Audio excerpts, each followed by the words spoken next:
truth and reconciliation. Their ghosts woke a country, the children who never came home. Education on Canada's treatment of Indigenous peoples is an important component of the process of reconciliation. Knowing history can better help people understand current challenges and equip them with the tools to work respectfully with Indigenous peoples to help build a better future. But many new immigrants to Canada might miss out on some of this socialization as there is less exposure and opportunities to learn, only hearing land acknowledgements or passing news articles affecting their attitudes towards Indigenous peoples and support for the process of reconciliation itself. Unceded territory is a new way for settlers and tourists to find out about Indigenous peoples and their culture. Inspired by the traditional way of auditory storytelling, Unceded territory uses augmented reality to bring stories and history to life through immersive place-based learning.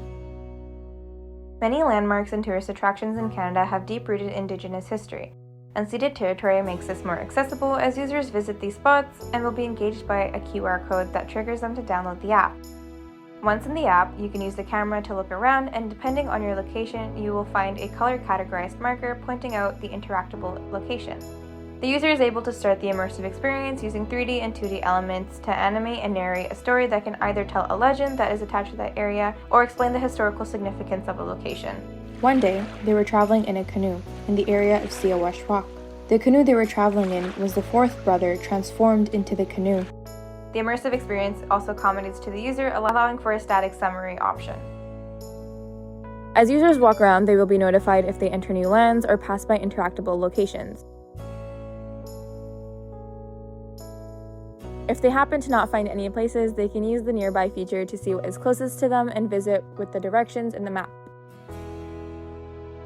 The map feature also further educates users as they can see the land claims made by different nations and how it compares to the current land given to Indigenous people by European settlers. To better understand the differences between treaties and unceded territory, there is a timeline feature that shows the loss of land through time due to constitutional acts and treaties to further highlight the disparity. Back in the map, you can also find and filter markers by legends, historical locations, and local Indigenous activities. You can also find suggested routes to help guide users through different locations, and by clicking on a marker, you can get in-app directions.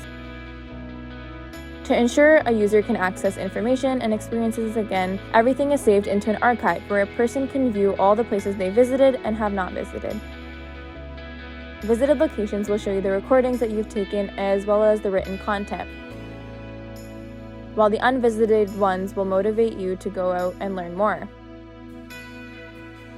The first step in reconciliation is knowledge and education, and Unceded Territory hopes to be a step forward by being an accessible and immersive way for new settlers to understand the beauty and importance of Indigenous peoples' history so that we can all fight for reconciliation together.